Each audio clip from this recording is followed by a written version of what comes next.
Anteriormente habíamos abordado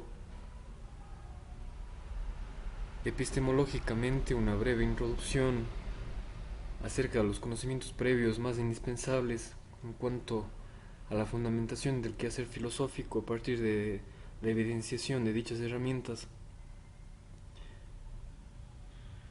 Nos dedicamos al estudio de la muerte como problema antropológico filosófico fundamental, y en ese sentido habíamos determinado que existían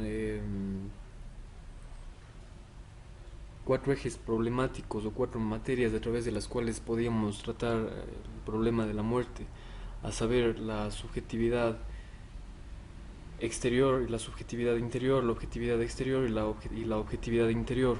La objetividad exterior, que estaba, o cuyo campo de estudio estaba relacionado con la biología en sentido amplio; la objetividad interior, que estaba relacionada tanto con la sociología como con la antropología; la subjetividad exterior, que estaba relacionada ya con el campo eminentemente filosófico dentro de la fenomenología; y la subjetividad interior, igualmente relacionada con el campo filosófico dentro de la metafísica.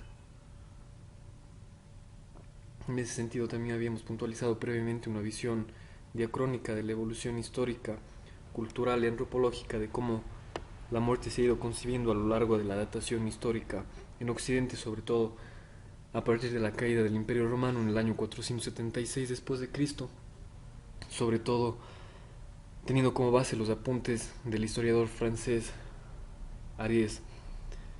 Precisamente por ello hoy quería puntualizar con mayor detenimiento en la filosofía de Martin Heidegger, filósofo alemán, posiblemente el filósofo más importante del siglo XX y quizá una de las últimas grandes figuras de la filosofía hasta el momento. Precisamente por ello quiero hoy compartir una reflexión acerca de la muerte desde la dimensión filosófica, a partir del ser para la muerte de Martin Heidegger. Posteriormente haré también una reflexión acerca de cómo la muerte se ha ido tejiendo en el campo de la literatura, haciendo especial mención en el romanticismo alemán y en la literatura inglesa. Hay que apuntar que, como el hecho del nacimiento, el de la muerte es una de esas realidades que constantemente nos ciernen y por tanto nos conciernen. Pero si el primero, es decir, el nacimiento, marca nuestra incursión en el mundo, goza por lo general de nuestra aceptación, en el sentido de que prácticamente nadie le molesta haber nacido, la muerte nos angustia y nos produce toda clase de rechazos y de huidas encubridoras. La filosofía, por tanto, se ha planteado desde tiempos inmemorables el hecho de la muerte como un problema. Prácticamente no hay pensador o pensadora que no haya reflexionado sobre la realidad de nuestra finitud y contingencia. A tal extremo podemos llegar con esta constatación que habría que señalar que casi nadie se plantea como punto de partida filosófico el estudio de la natalidad, encontrando en ese sentido en la filósofa alemana Hannah Arendt una notable excepción. No es pues la natalidad sino la muerte lo que más ha ocupado a los pensadores, hasta el punto de que Heidegger ha podido hacer del ser para la muerte la piedra de toque de la llamada por él existencia auténtica. Dice así Heidegger, y cito textualmente: el morir debe asumirlo cada Dasein por sí mismo. La muerte, en la medida en que ella es por esencia cada vez la mía. Es decir, ella significa una peculiar posibilidad de ser, en la que está en juego simplemente el ser que es, en cada caso, propio del Dasein. En el morir se echa de ver que la muerte se constituye ontológicamente por medio de ser cada vez mío y de la existencia. Heidegger deja claro desde el primer momento que nadie muere en cabeza ajena. Si se nos permite desviar de esta manera el famoso dicho según el cual cada quien ha de hacer sus propias experiencias. Eso es tanto más cierto tratándose de la muerte. Por más que intentemos imaginar al conocer de la muerte de otro o tener experiencia directa de ella, lo que será la propia muerte o cómo será, no lograremos ningún saber de ningún tipo, ni siquiera una leve intuición orientadora. La muerte es siempre la propia muerte, frente a la cual, por más preparaciones y experiencias que tengamos, reaccionamos siempre con angustia, esa angustia que tanto para Heidegger como Para Sartre, es el sentimiento o la tonalidad afectiva que nos embarga cuando nos enfrentamos a la nada. Y desde el punto estrictamente filosófico, ¿qué más nada que la propia muerte? En efecto, consideramos que si no es abordándolo desde la perspectiva religiosa, el problema de la muerte no tiene otra solución, o más bien otra respuesta que la aceptación lúcida y resignada, la asunción estoica del hecho o la decisión anticipadora heideggeriana. Y aún en este caso necesitamos realizar toda una elaboración intelectual para aceptar el hecho descarnado del ya no estaré más aquí y no digamos del tendré que pasar este umbral. Y todo ello, como señala Hannah Arendt, en la más absoluta y radical soledad, lo que resuena muy similar a las palabras de Unamuno. Esa es la gran pérdida que con la posibilidad de la muerte afrontamos. Ya no actuaremos más, ya no iniciaremos nada y ni siquiera tendremos nuestra realidad cotidiana y repetitiva, suponiendo que la valoremos desprovista de todo lo que nos hace realmente humanos.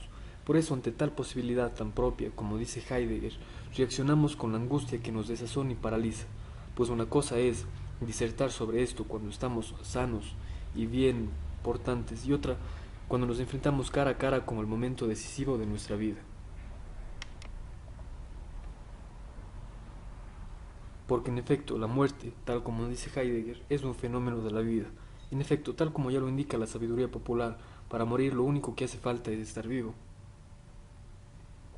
De modo que esto nos conduce a todo lo que, a nivel de investigaciones de todo tipo, puede decirse de la muerte.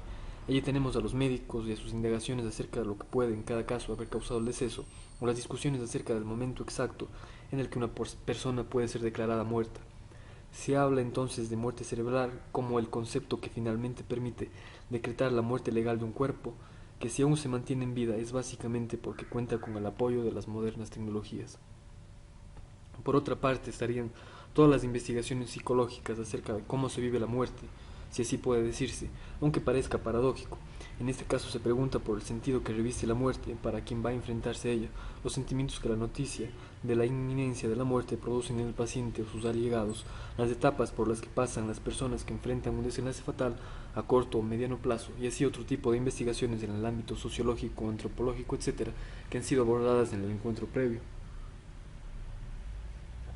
Al decir de Heidegger, sin embargo, todas estas reflexiones sobre la muerte están fundadas sobre la interpretación existencial de la misma, de modo que, citando a Heidegger nuevamente, una tipología del morir informa más sobre el vivir del muriente que sobre el morir mismo. Esto no es sino el reflejo del hecho de que el Dasein, es decir, el ser ahí, no muere en primer lugar o incluso no muere propiamente con y en la vivencia de dejar de vivir fáctico. Incluso va a añadir Heidegger, no podrá justificadamente y con sentido ni siquiera preguntarse en forma metodológicamente segura qué hay después de la muerte, sino una vez que ésta haya sido comprendida en la plenitud de su esencia ontológica.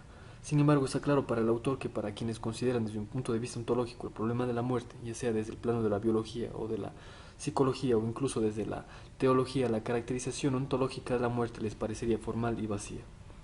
Desde su planteamiento, por el contrario, la clave y el fundamento de todo lo concerniente al problema que nos ocupa reside en descifrar la estructura ontológica de la muerte, que es precisamente el gran interés heideggeriano, y esto de lograrse partiendo de los caracteres fundamentales del ser ahí.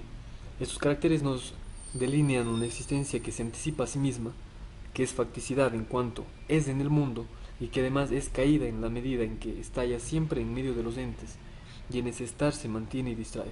Desde el punto de vista existencial, la posibilidad de la muerte se funde en el carácter abierto del ser ahí, que es siempre comprensión del ser y particularmente de su propio ser como anticipación así. Por otra parte, en cuanto ser en el mundo, arrojado en el mundo, dice Heidegger, el Dasein existe ya siempre en la posibilidad de la muerte, aunque ésta no se le haga patente constantemente ni tenga de ella un saber teorético, es decir, teórico. Se hace patente la muerte en la tonalidad afectiva de la angustia, que no debe confundirse con el miedo a morir. La angustia es la disposición afectiva fundamental del Dasein, la apertura al hecho de que el Dasein existe como un arrojado estar vuelto hacia un fin. El hecho de que la mayoría de las personas no quieran ocuparse del tema de la muerte no significa que estar vuelto hacia la muerte no sea una estructura universal del Dasein. Indica solamente que los existentes eluden hacer frente a esta posibilidad suya, la más propia que entre todas, Y precisamente esa huida es lo propio del estado de caído del Dasein, el cual, en la existencia cotidiana, en la forma de la caída, está ya siempre entretenido, ocupado, distraído entre los demás entes intramundanos, gracias a lo cual no enfrenta el desazón particular acerca de la muerte. ¿Y qué es entonces la posibilidad de la muerte para Heidegger? ¿Cómo se debe entender a la muerte? Cito nuevamente al propio Heidegger.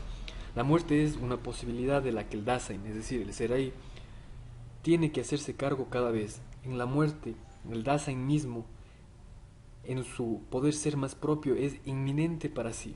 En esa posibilidad, el Dasein ve radicalmente su estar en el mundo. Su muerte es la posibilidad de no poder existir más. Cuando el Dasein es inminente para sí mismo, como esta posibilidad de sí mismo, queda enteramente remitido su poder ser más propio. Esa posibilidad más propia es irrespectiva, es al mismo tiempo la posibilidad extrema. En cuanto a poder ser, el Dasein es incapaz de superar la posibilidad de la muerte. La muerte es la posibilidad de la radical imposibilidad de existir. La muerte se revela así como la posibilidad más propia, irrespectiva e insuperable. Su posibilidad existencial se funda en que el Dasein está esencialmente abierto para sí mismo y lo está a la manera de anticiparse así. Este momento estructural del cuidado recibe en el estar vuelto hacia la muerte su más originaria concreción. El estar vuelto hacia el fin cobra mayor claridad fenoménica cuando se lo concibe como un estar vuelto hacia la posibilidad eminente del Dasein así caracterizada. Con esto queda claro que, de acuerdo a Heidegger, entre todas las posibilidades de la existencia está la posibilidad de morir. No es preciso dar muchas explicaciones para que se entienda que esta posibilidad entre todas es algo de lo que no puede escaparse, algo inevitable, que hágase lo que se haga sobrevendrá tarde o temprano. En ese sentido, la muerte como posibilidad no está sometida a ninguna condición, no es respecto a ningún otro ente o posibilidad, y es, en efecto, imposible superarla. Todo ello configura y confiere más fuerza al carácter de posibilidad más propia de la muerte, que lo es en la medida, además, en que el ser ahí es siempre anticipación a sí mismo. La muerte, entonces, comprendida como radical posibilidad de la imposibilidad de existir, aparece en toda su descarnada fuerza como la vara misma con la que debemos medirnos en cuanto a nuestra capacidad para asumir como posible la propia imposibilidad de nuestra existencia. Y esto dice Heidegger,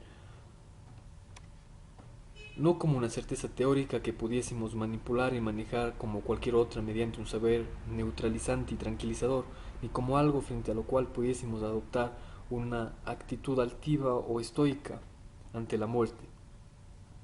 Todos esos y muchos otros artilugios y convenciones frente a la muerte, que muy bien analiza Heidegger, no son más que burdas maneras de no responder a aquello a lo que la muerte como posibilidad más propia nos llama, a la realización de nuestra existencia auténtica, asumiendo la muerte como decisión anticipadora.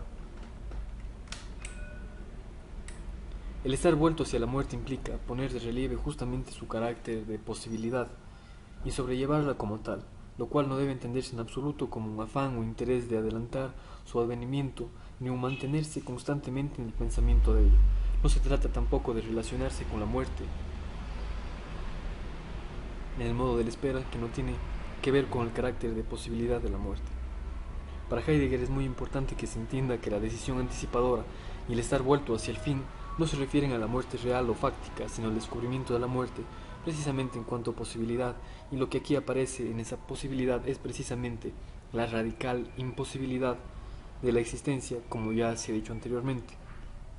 Así pues, la manera apropiada de relacionarse con la muerte implica, nuevamente, citando a Heidegger, estar vuelto hacia la muerte es adelantarse hasta un poder ser del ente, cuyo modo de ser es el adelantarse mismo. Proyectarse hacia el más propio poder ser quiere decir poder comprenderse a sí mismo en el ser del ente así desvelado, existir. Es necesario tener presente que comprender no significa primariamente quedarse tan solo mirando un sentido, sino comprenderse a sí mismo en el poder ser que se desvela en el proyecto. La muerte es la posibilidad más propia del Dasein. El estar vuelto hacia esta posibilidad le abre al Dasein su más propio poder ser, en el que su ser está puesto radicalmente en juego. El adelantarse hace comprender al Dasein que debe hacerse cargo exclusivamente por sí mismo del poder ser en el que está radicalmente en juego su ser más propio. En efecto, Heidegger considera que la muerte, así entendida como adelantarse, permite al Dasein comprender desde su posibilidad más propia y a su vez singularizarlo, aislándolo en su propio ser. Esto no quiere decir que el existente pase a estar a solas consigo mismo, quedándose sin mundo y sin los demás existentes. Más bien, esta singularización le permite al Dasein liberarse de su modo de ser impropio, inauténtico, recuperando su propia forma de ser al anticipar la muerte, al adelantarse hacia ella y comprenderla como su posibilidad más propia. Dirá Heidegger, el adelantarse haciéndose libre para la propia muerte libera del estar perdido entre las fortuitas posibilidades que se precipitan sobre nosotros y nos hace comprender y elegir por primera vez en forma propia las posibilidades fácticas que están antepuestas a la posibilidad insuperable. Pero no sólo son las otras posibilidades las que son entonces comprendidas en su justa dimensión como posibilidades finitas, sino que ahora el Dasein puede también relacionarse correctamente con los otros, evitando malinterpretar sus posibilidades, forzarlas o desconocer aquellas que lo superan. Así la muerte aísla, pero sólo para hacer, en su condición insuperable, que el Dasein pueda comprender cómo coestar el poder ser de los otros. Ante tal constatación, no cabe más la huida y la distracción dispersiva, ocupada en los entes intramundanos y caída entre ellos, o el resuelto volverse hacia el fin y adelantarse hacia la muerte, adueñándose así de su posibilidad más propia y ejerciendo así la libertad en su forma más radical, aceptando, asumiendo y eligiendo lo que de todas formas ha de cumplirse. Este modo de ser para la muerte como proyecto existencial lo resume Heidegger así. El adelantarse le revela al Dasein su pérdida en el uno mismo y lo conduce ante la posibilidad de ser sí mismo, sin el apoyo primario de la solicitud ocupada y de serlo en una libertad apasionada, libre de las ilusiones del uno, libertad fáctica, cierta de sí misma y acosada por la angustia, la libertad para la muerte. Hasta aquí nos hemos ceñido al pensamiento de Heidegger, entendiendo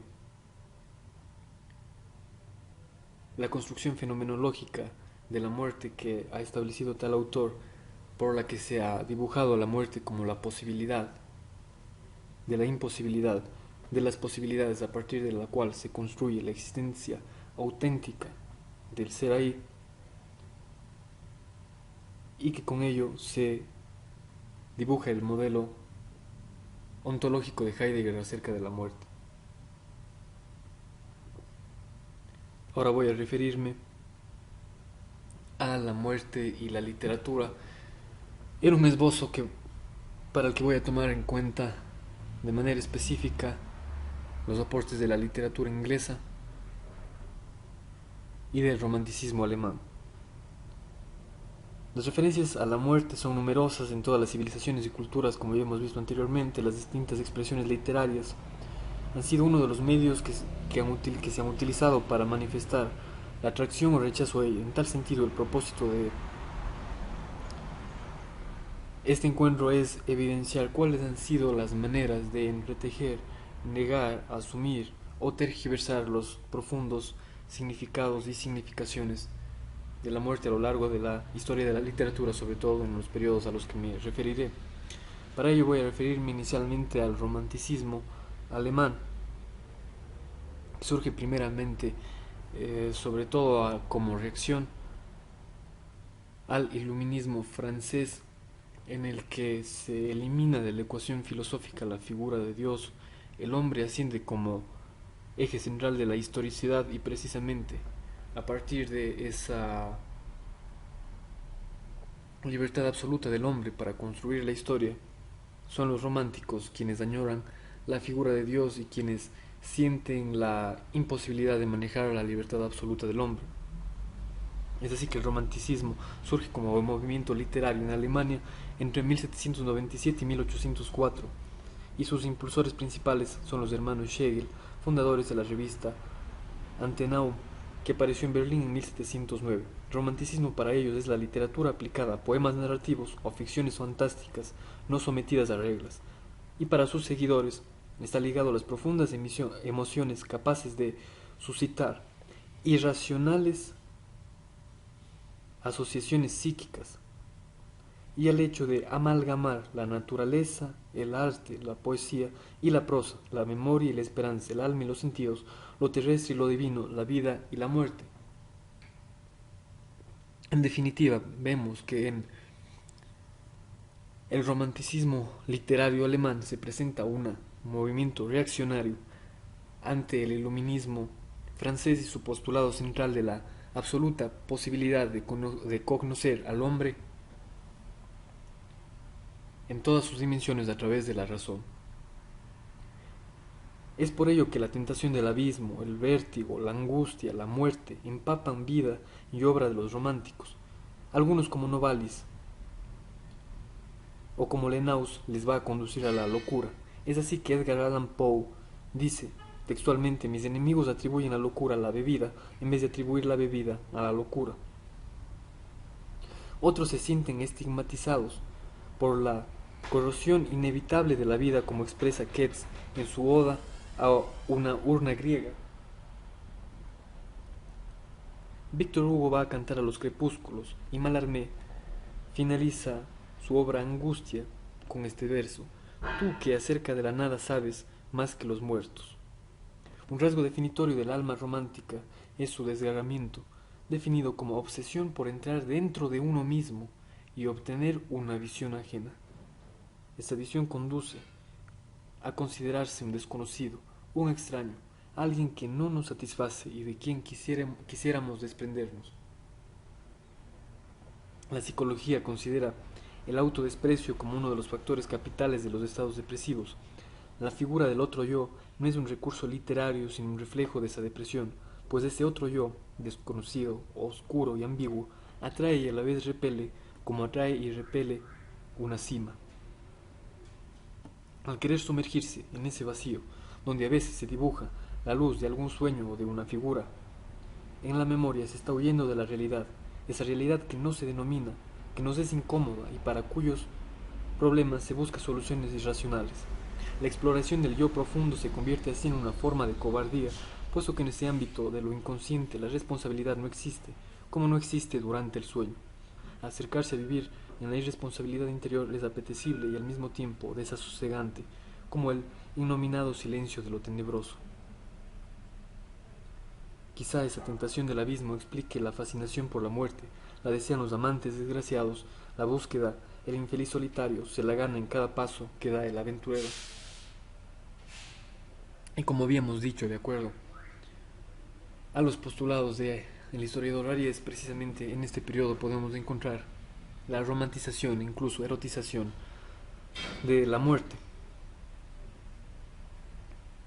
Por ello podemos decir que el romanticismo es un movimiento esencialmente burgués que busca romper con los convencionalismos del clasicismo, de la artificiosidad y la retórica de la aristocracia cortesana, del estilo elevado y el lenguaje refinado.